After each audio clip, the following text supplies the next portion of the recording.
You know, the majority of the American people want to have this problem solved, and we are not going to take amnesty for an answer. We just will not sit back and take it.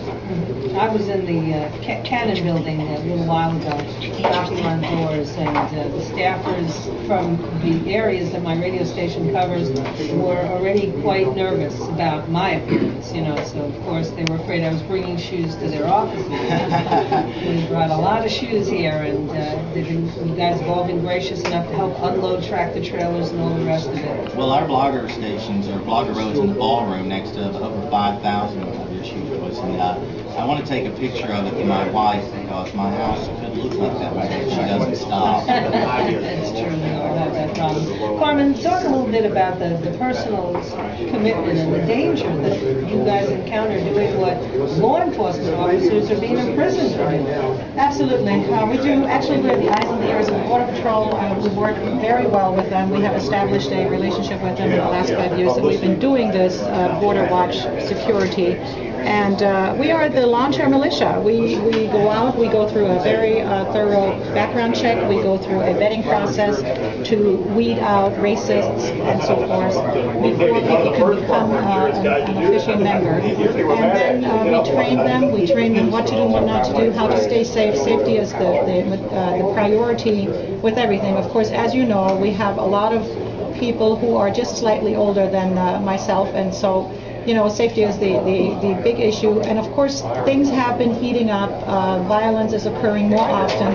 Our Border Patrol agents are being shot at many, many more times than what the media is actually telling the public. And it has also happened that the violence and aggression towards us is rising, and so that is why, you know, in one way I think it's probably good, because maybe it will push our government into making a better decision quicker by showing that, you know, the American public, the American people are being attacked now, physically attacked, and maybe we just have to close this issue and secure that border just a little quicker than what we anticipate. You know, the problem is I was walking around Cannon Hall. This is an executive.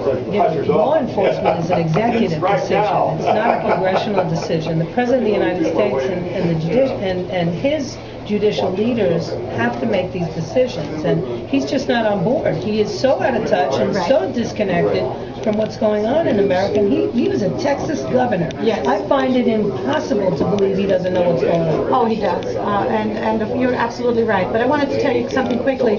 As you probably know, the Minuteman Civil Defense Corps has started building a fence in Arizona on private ranch land. And if you look in the May issue of the National Geographic, our fence is in there. And I guess it shows that it's a valid fence to build to be effective. And, you know, this should show the government, too, that we can build the fence, because they claim we can. Joyce, one of the very important messages that our organization, ALIPAC, want people to realize, what Carmen and them doing, you know, I don't always want to say coming to a neighborhood near you. The violence you're seeing on the border, the violence you're seeing in Mexico is headed to every part of this country. Finding backpacks in the desert with Arabic and Spanish translation, that makes me sleep better at night. Prayer runs, yes. What we want people to know is that the citizens of the United States of America have been betrayed on the highest levels. And if we reverse that backwards, let's start with the executive branch under George Bush, his failure to enforce the laws and under-enforcing the existing laws. If you work that backwards, that means that the power of Congress has been usurped, and everybody's votes have been canceled, and every American has been deprived of the functioning republic of which our flag stands. That is why people say, well, I don't understand why some people, illegal immigration is so important to them, or their big issue compared to a lot of issues, because if the American public doesn't win on this issue, you can't win anything. Exactly, absolutely. You're absolutely right.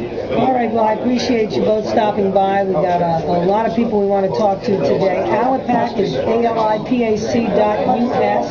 If anybody wants to go there, make a contribution, support the work that they do. And, of course, the Minutemen is www.minutemanhq.com. That's Minuteman, singular, HQ.com. And certainly we need the donations as well. It's a big, big project. And if we don't get building a Nobody fence. else will. But no Will you shoes, use please. shoes? No, No how about, shoes. No, can't thank build you. a No, fence out no, of shoes? thank Out of you, shoes, but no. all right, that would work. All right, Joyce Kaufman, and I know we need a break here. Let me take care of a little business and talk to you about the Skin and Cancer Associates.